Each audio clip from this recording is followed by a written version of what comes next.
let's get started. So just very shortly about me. I'm currently a researcher at Northeastern University in Boston. I kind of specialized on mobile handset security, so mobile phones and smartphones.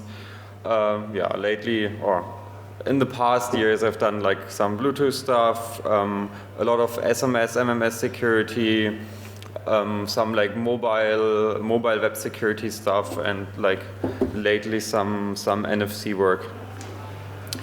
So this talk is basically about my small dynamic binary instrumentation framework for Android, and why would you do or build something like that? Of course, because you want to like find bugs. So just to like improve your bug hunting capabilities for Android. And I kind of really like the special targets. So looking at SMS on Android, that's like this like RILD. I've done some work on that like in 2009. And also like NFC. So like this kind of special applications that talk to specific hardware, like I know either like the baseband or the telephony network, or like this like NFC radio thing. So all the examples I will show you today is about like talking to like NFC and the NFC interface. Yeah, and when you want to like find bugs, you have to kind of like debug applications, monitor an application, or do like very simple instrumentation. That was like the tools you had before, or the tools I had before I started my work. So you can either use like the Android debug bridge and use like logcats. You can just like see if applications crash. You can use GDB, but I don't know, like if you ever have used GDB or try to use GDB on Android, it's kind of like buggy and unstable, and I wasn't the biggest fan. And you can do like very simple instrumentation with like library preloading, like on any Linux or Unix system, or you could like try to replace the library with your own library and like have stub functions there, and then you can like intercept and replace stuff to actually get your own code into your target application. But I was more into like doing more. So I was really looking into doing like dynamic binary instrumentation.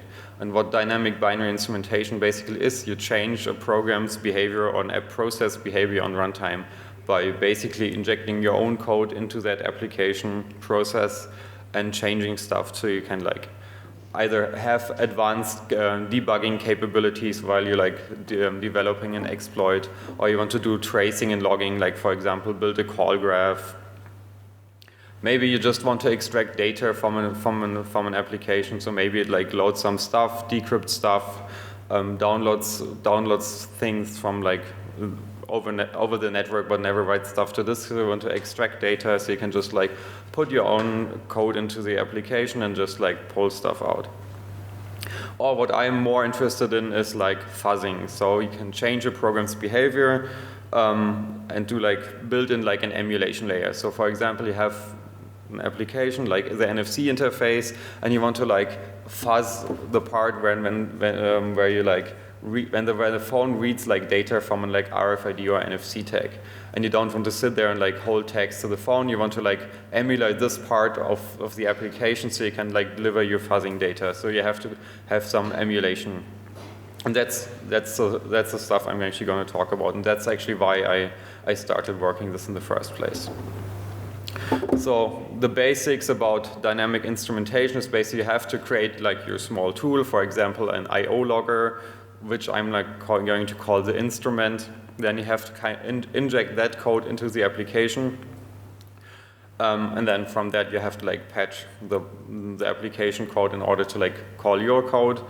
And then finally, if you have everything in place, you can just enjoy the music and see your code working. So in order to do that, you have like a couple of tasks. So first, where do you put the code, and how do you like inject the code into the library, into the process? So you cannot just like go to a process and tell them, hey, load this library like from an external program. You just you have to execute code inside the process in order to like load like code. And for that, like, I actually used a very well-known technique, so I didn't invent anything. I just like looked at what other people did. And it's basically called library injection. So you can inject a shared object into like a running process. And how you do that by tracing, p-tracing the process, putting some code on the stack, making the stack executable, execute from the stack, and in that code you basically call dlopen. That opens, like dlopen, it loads the library, calls the init function, and then you have your own code working. But in order to actually be able to like execute from the stack, you first have to make the stack executable again. And of course, after you run some code from the stack, you have to like restore the application state, because otherwise it will crash and all your work will be for nothing.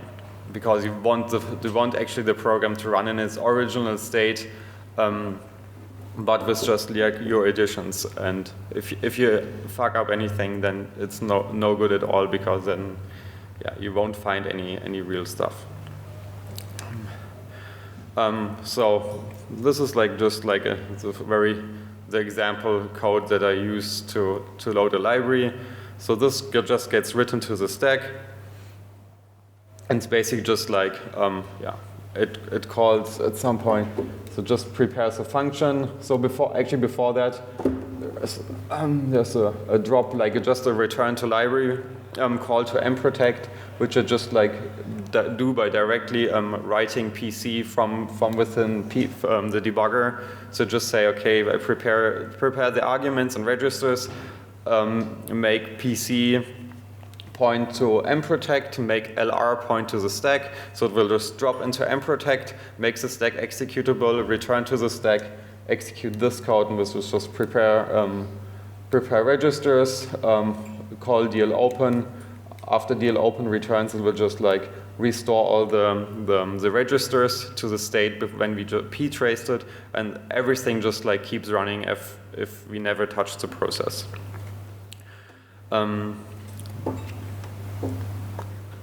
So this is like a really old known technique, but on Android you have some small quirks you have to get around. So finding, for example, the address of dlopen is not straightforward, because on Android you actually don't have like libdl as your own library. It's kind of embedded into the linker, so you have to like write some code to like just parse, look into the linker to actually extract the addresses. But it's also really straightforward.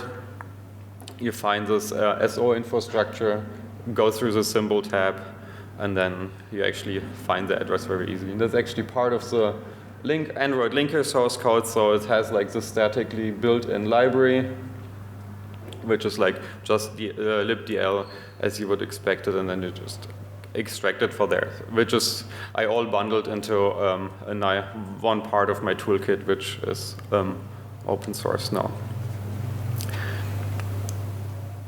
So now we have our small tool which can inject our library into a process, and this is the state after we injected our instrumentation toolkit. So first you will notice the stack is now executable again. Then we have like this new library, which is not normally part of the NFC application, and libt is like my test library. So this is suddenly loaded. And then since we want to like actually interact or change the libnfc start code, you will see, okay, this like region is now writable and executable, and we need that because we want to do inline hooking. And so you see like just small overview how the actual process changed after we injected our library.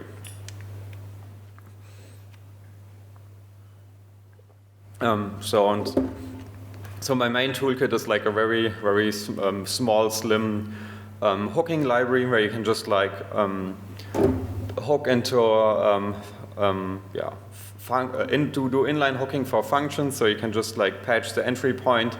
That patch will call your code, and then will like then you can like either call the original function or do anything else. And I built like some small scripts around it, so you can have either ARM or thumb code, because if you want to patch a thumb function, your trampoline has to be thumb. But it's all very easy. You just write normal C code and just tell the compiler to make either ARM or thumb, and everything else inside your instrumentation library will magically switch between ARM and thumb mode without needing to do anything else.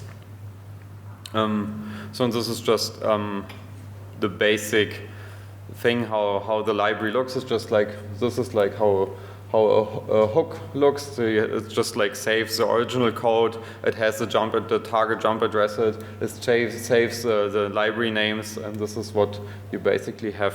This like the 4 main interface functions to the library. So you can just tell them the library name, the function name, what you want to hook, your new hook address, and yeah, the PID of the process. Yeah. So inside the process, since we start from init, so when an instrumentation library is loaded by DL open, your code gets executed from the init function. So every library has an init function, and that's where you basically start. But in order to patch symbols, you have to find the symbol address. And from within init, you cannot call dlsym because you're already executing like inside libdl. So you have to find another way to find the symbols from that point. And yeah, this guy Victor Zandy, he wrote like a nice ELF parser and symbol lookup yeah, set of functions, and I just like reused them and just added some code to them. Yeah, and so the basic modifications I did is he built it like to just work on libc, but it's like very easy to just like make it work on like lookup symbols from all libraries.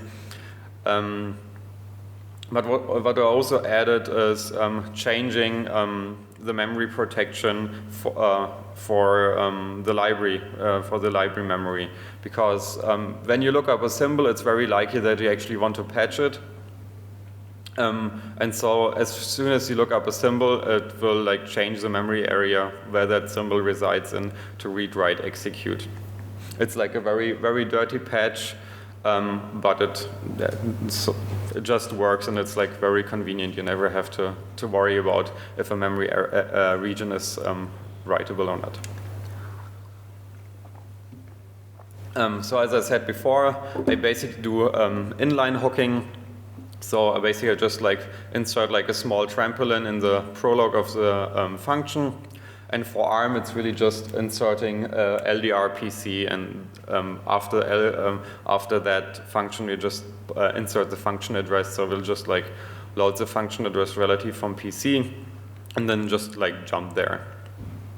And you have a few issues like data versus instruction cache. So on ARM, you have yeah, 2 kinds of caches. So you have to flush the cache in order to not have like in order to assure that your patch actually ends up in the instruction cache. Yeah, of course this could be like super slow, because if you like patch in, patch out all the time and flush the caches, you could have really performance degradation. But so far, I never ran like into any problems. Yeah, so this is just like a small overview. This is just like what I actually do in memory to like hook, and it's basically like writing LDR, PC something, and then just like the patch address. It's like patching in, and patching out is basically overwriting that again. But if we want to also patch thumb, it's a little bit more complicated. Because on thumb you cannot just like directly load 32-bit values from relative addresses, so you have to like use more registers in order to like get your thumb your trampoline code activated in thumb, but you also want to preserve the registers So you have like all the arguments in your the correct arguments in your hook code. So you have to actually do a little bit more. But yeah, the library does all that for you. It's just some nifty thumb code where it like in the end actually we just pushes a bunch of stuff to the stack, modifies the stack pointer, push a little bit more, and then we just like at the end we just do a pop, and the pop will activate the trampoline code, clean up all the arguments, and just works nicely. But yeah, as I said, you can just ignore it. The code is there, and it just works. So once you actually execute in the hook code, you might want to like call the original function, and for that you actually have to like call this precall, which basically restores the original function in memory, flushes the cache, and then you can like just call it. And since I was working on libnfc, and libnfc works a lot with callback functions, and you want to have a struct for each patch function where you have like your original callback function, your own callback function, and you have like this very long names.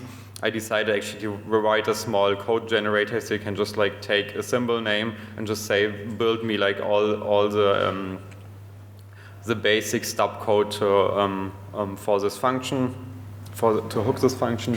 That basically like generates, like defines, where you can just say, okay, libnfc, I want to hook this call, and so on.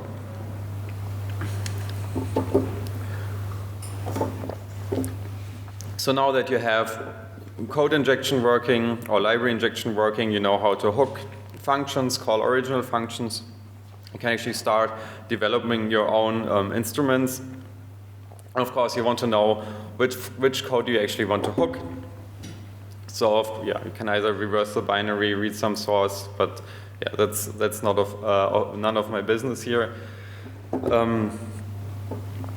Some pitfalls, like Android has its own libc implementation, so you really have to be careful in what kind of functions you use in your instrumentation code, because not all glibc functionality, not all of glibc functionality in some other libraries are present on Android. And if you call a function, call a libc function that doesn't exist on Android, of course your library won't load. You won't have a crash. It will just not load, and it's kind of annoying to debug. So this is like just one obstacle. Also, with like all Android processors, they don't have standard out, standard error mapped, so you have to like write to a file or use the Android framework, for example, the logging framework, to actually log to it. But I prefer to like just open a file and log to a file, and the best place on Android is data local temp, because you can just like write files there.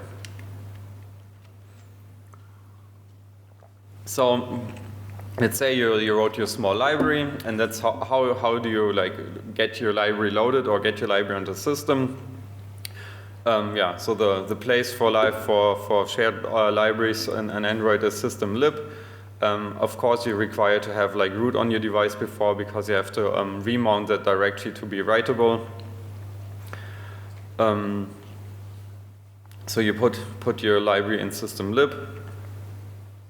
And as I said, you cannot call any DL something function, so no DL open, no DL zim from your library's init code, because it will just hang and will never return.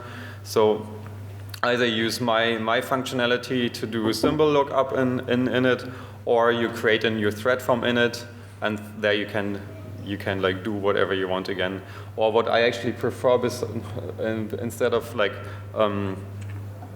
a thread, I just use my symbol lookup and look function and hook into like a library function that is like called a lot like epoll on Android, because everything is very asynchronous. And then you just patch into epoll, and from there you can just like do your stuff. So I built a bunch of demo instrumentations. Like the first three are like kind of demos, and the last one was actually my final goal why I built the whole library. The first is just like I wanted to look at the I2 square communication. So the NFC chip is either connected to I2 square or through UART, depending on the device model. And then when you hook into the read-write function, you can just easily see how the communication with the chip is actually working. And then I wanted to actually log NDEF reads. So NDEF is like the NFC data exchange format. It's like a high-level format, and actually that format I wanted to fuzz. So I first wanted to see can I actually like get to the data just like passively to log it and analyze it. And then yeah, the emulation layer. So I'm going to like go through the demo instruments. So for the very first instrumentation, this is like how my init function looked like. Yeah, you just like call. So these are just like the defines I showed earlier. We'll just like define a struct, set it up, and like yeah, hook I2 square read and I2 square write. And basically the instrument looks like this. So you have your function.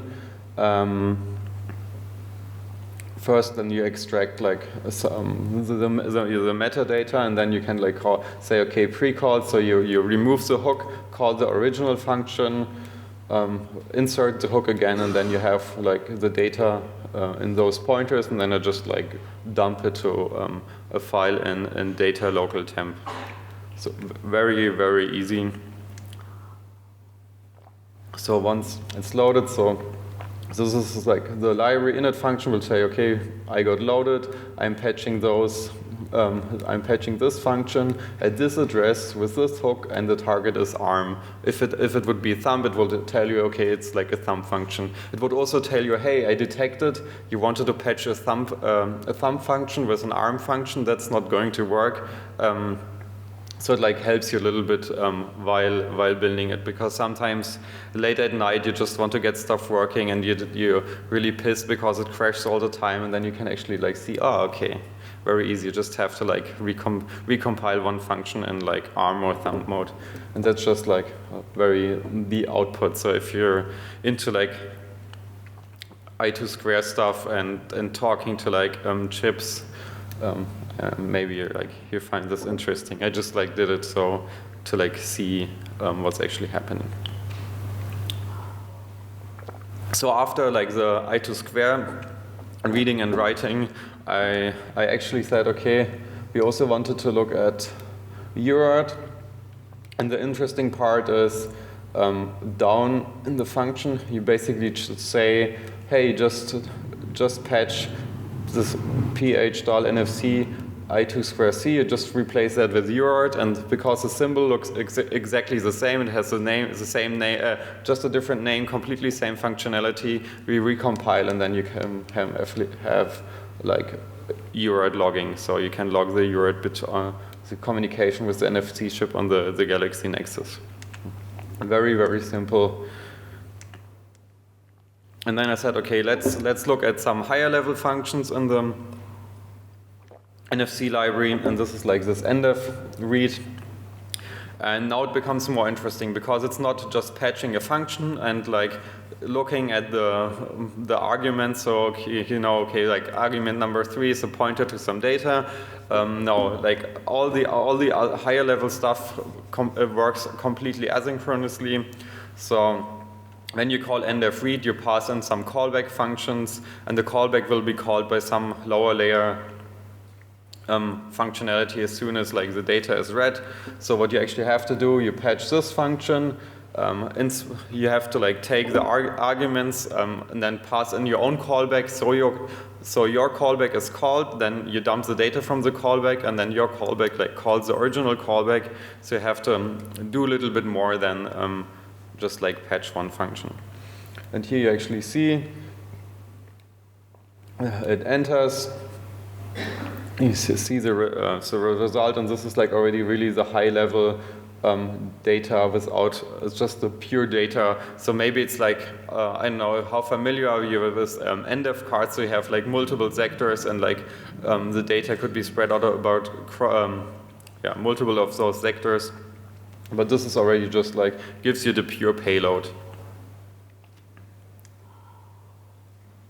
So what you can do now is you can just say, okay, I can take and replace the payload, so you don't have to like write like your fuzzing data to one of those NFC cards, touch it like to the reader, write the fuzzing data onto the card, touch it to the phone, because it's like very slow manual fuzzing. So now I can just take one card, I don't care what kind of data is on the card, I touch the phone, then like all the patching stuff gets called, so you can just like replace the payload, change the length of the payload. So you can just do in-memory fuzzing while just like touching with the phone with your card. And you can do a nifty trick by just placing the card on the phone and then like have a small application that like switches NFC on-off. And every time it switches off, on, it will just like see the card immediately read, and then on that read you can replace the data. So this was like my very... Yeah, it's like super slow, but this is just like the very first version. So, yeah. So now I can just like touch the phone with the card and just like have replace the data in memory. And like in 2008, when I first looked at NFC, I really like wrote stuff manual to a card and like touched the phone. But at that time, it was like feature phones, like all Nokia Series 40 phones, where you couldn't like do really deep down modifications. But yeah, this is still pretty lame because I don't want to like touch the phone at all. I want like greater speed. So I thought, okay, let's do completely automated NFC fuzzing. So the idea would be to like completely simulate a card being read by the NFC chip. And then we can like just push up the fake data across the stack to have it like parsed and like to find bugs. And of course, I had some old NFC like or NDEF data generator written in Python on my laptop. So I want to like not like put all the stuff on the phone. I want to just use my old library to generate fuzzing data and inject that into the phone. Yeah, and the grand goal was to not like hold a tag to the phone at any time. But on Android you have some more problems because not every process has networking capabilities. So I cannot just like inject my library into the NFC process and say, okay, now I just create a thread and open a network socket and just like take my laptop and just like push data from the network into the process to fuzz it. Since and Google NFC doesn't actually have network permissions. And so one idea would be I could just like write something to the file system over either ADB or SSH or something, and then have like the process like trigger on it, but it's kind of dirty and slow. So I thought, okay, I want something with like sockets after all, so we can like do select, read, whatever, to have it like nice and fast. And one thing I played around with all kinds of sockets and file descriptors inside the NFC process, and at some time I realized, okay, I can just like every process actually in Android can just like open a pseudo terminal, and a pseudo terminal is like just like a file descriptor at the end, and so you can just like do read, write, poll, select on that. And then I just like have a small proxy tool which sits on the other side of the file descriptor and on a network socket, and then you can just have something to actually talk to any Android process kind of using sockets, which is for like fuzzing tools, or for my fuzzing tools, which are like normally completely network based to deliver the payload to the target. It's like very, very handy, and I could like just reuse a whole bunch of tools I wrote many years ago. And yeah, actually, it's not true. Actually, I also tested on 4.1, but yeah, they didn't like add new restrictions. So now I have like kind of like network or socket emulation, which works like pretty nicely. And I actually ended up using that for other projects on Android too. Back to actually our fully automated tag fuzzing. So how does the whole NFC process actually work on Android? So as any other process, it gets spawned by up process, and the lower level, the lower layer of the application is of course native code. In this case, you have libnfc, which is like just a standard NFC library from NXP. They just stripped out some functionality, and then you have the GNI layer,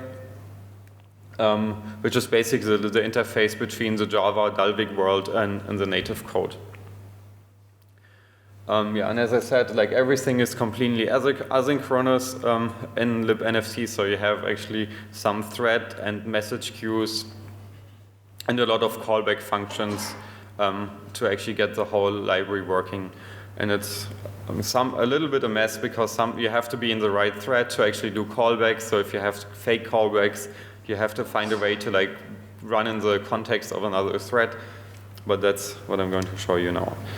So first, I just sprinkled hooks all over the code to actually see what do you have to do and be able to like fake a read. So this part we already solved in the beginning. We saw, okay, NDEF read is called to actually read a tag, and then you have some callback function which actually brings you the data back. So that's very easy. But but you somehow have to like get the stack into like calling this function. And calling this function is not that easy to actually get the stack to do it. So it depends on how much if you ever use like NFC on any of the Android phones, you will realize even if you activated NFC, as soon as you lock your phone, so NFC gets turned off again for like many reasons. But every time NFC gets turned off, the stack calls like this this manager to like configure like the discoverability settings, and that like tells the chip, are you now off and or you're on. Oh, and hey, every time you find a device in the read field, so in the electromagnetic field, please call this like callback function, and so on. So every time you unlock your phone, it like calls like all the stuff down here. All this stuff, and every time then you can tell them, hey, with this register function, here's this function I want you to call when you find something. So basically, you have to like hook all the stuff, and as soon as then you lock your phone once and unlock it, and then you can like populate all the callback functions with your own code, and then you can just like tell the higher stack, okay, here's my card. And then the stack will start like talking to you using this functionality, and you can like emulate everything.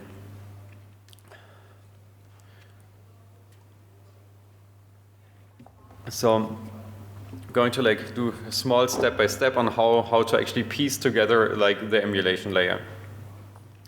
Yeah, first part is getting network communication up in order to deliver your fuzzing payload. And that's by just like spawning a new thread from init, and that's just like a small like socket server that talks through the pseudo terminal. Oh yeah, okay. And for some callbacks, you have to be in the thread of the GNI application, or of the GNI thread. Because otherwise you're running in the long thread context. If you call up, the whole thing will just like go nuts and crash. So the idea was, how do we actually get executed, or how do we get our own code executed in that context?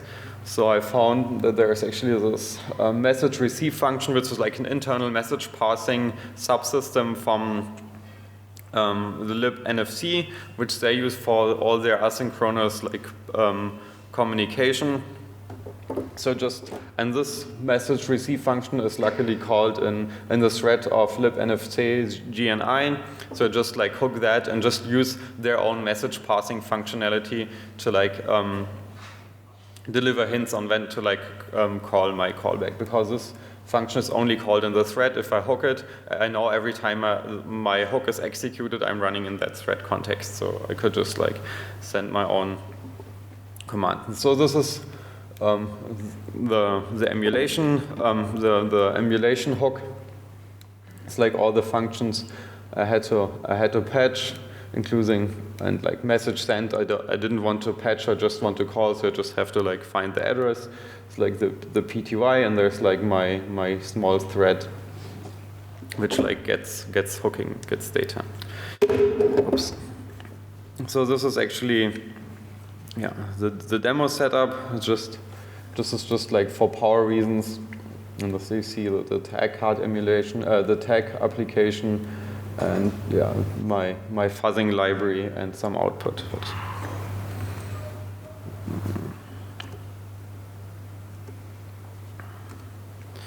So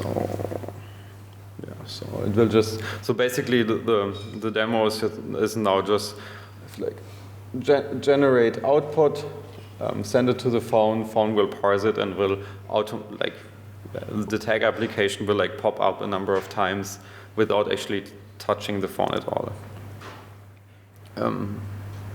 Just see, it's like just read a new tag for SMS messaging, and just put some artificial delays here. Like just take some sleep commands,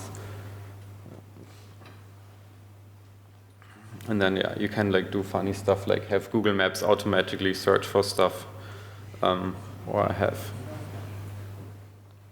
and basically like just make the phone like do a lot of things. So where is the presentation? Yeah, so in earlier versions I had a small bug in the thumb code hooking. So for Breakpoint and like Ruxcon I released like the version UT 0.2 and just some very small fixes. I also had to fix the tool a little bit. So the hijack tool is basically the library injection tool to like work on Android 4.1. And earlier this year when I gave the talk for the very first time, I only released like this I2 sniffing code. But since all like the NFC stuff I was working on with like Charlie Miller is now complete. I released also the NFC emulation code so that everybody can like play around it and fuzz it a little bit more. I myself actually didn't fuzz it that much, because at the point where I like wrote the code I was like super excited, and I did some work together with Charlie on it, and then he found some another way to fuzz it, and I still wanted to fuzz it with my own code, and I did it a little bit, but then I just ran out of time, had to do other stuff. So I actually just like stopped caring about it, and I found like another good use case for my instrumentation framework, and now I said like, okay, fuck that, like Charlie did all the interesting NFC stuff, but now I have like a really good idea what else you can do with it. So it was kind of like lucky, since I had to like bump my head into this for a very long time to get the whole emulation thing like working smoothly, so that I actually like while developing I had so many ideas what else to do. So I said okay, and I got like a bunch of emails from people who wanted to play with the NFC stuff because it was like super high hyped by some news websites. So I said okay, I'm done looking at it, and yeah, the code will be like online on my website as soon as I get home from this trip. So some other stuff you could like implement using the instrumentation toolkit would be like a heap allocation tracker. So I was just like listening to the talk of, well, I think like, what was his nickname, Mr. Me.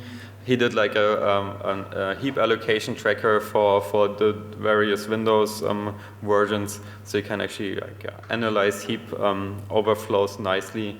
And I know some people who like really want that for Android, and that's like something you could like implement that with. Also, I did some like SMS fuzzer where it actually did like the whole LD preload thing, and that was very specific. And like not only a LD preload, but renaming files and /dev and so on.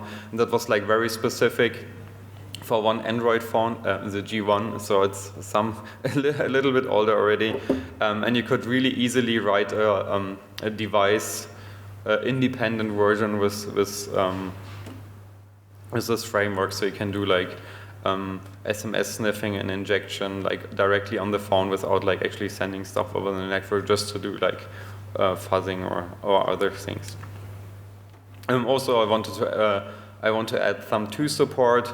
Like Thumb is supported, but yes, I think Thumb 2 is like heavily used by WebKit on Android. So now a bunch of people actually like did also some Thumb 2 instrumentation, but they're like, it was like company work, so they cannot like release the source. Also, what would be interesting would be on-the-fly disassembly, reassembly, in order to like not like patch in and out, so you don't have the whole cache flushing issue. Also, for many things, you can just like get around it by just doing GOT patching. But for some other reasons, I really wanted to do the inline patching. It's all stuff. I still want to implement, or maybe somebody else is going to implement. So basically, dynamic binary instrumentation on Android works like very similar to like other OSs, or especially like very similar to like desktop Linuxes. You have to like deal with some issues, like reduced function set of libc. The whole capability permission issue on Android. That's just some stuff you have to be aware of, but once you know that, everything becomes like simple. Yeah, I wanted to thank like my former colleague Nico. He gave me some interesting hints while developing this, and like Charlie Miller, he's one of my guys to like test like interesting tools. And and some other people also like did dynamic instrumentation on Android and ARM, and one guy is like Georg from CrowdStrike. He did some interesting stuff from Thumb 2, but yeah, he's one of the guys who cannot like publish. And of course, Sebastian Kramer, also known as Stealth. He's actually the guy, if you ever used one of the root exploits on Android, it's very likely that he actually developed it. He's one of the main guys, and he also ported his like library injection tool, which basically is like my hijack tool, to Android for some of his stuff. But I actually learned about that like after I was done. And Cydia, so the iOS, this iOS like alternative store, they also like the guys behind Cydia also wrote like Substrate, which is like a similar tool for iOS to do like inline hooking. And yeah, actually that's it. If you have any questions, otherwise this is like going to be the URL where you can find the updated tool in a few days. Yeah, thanks for your time.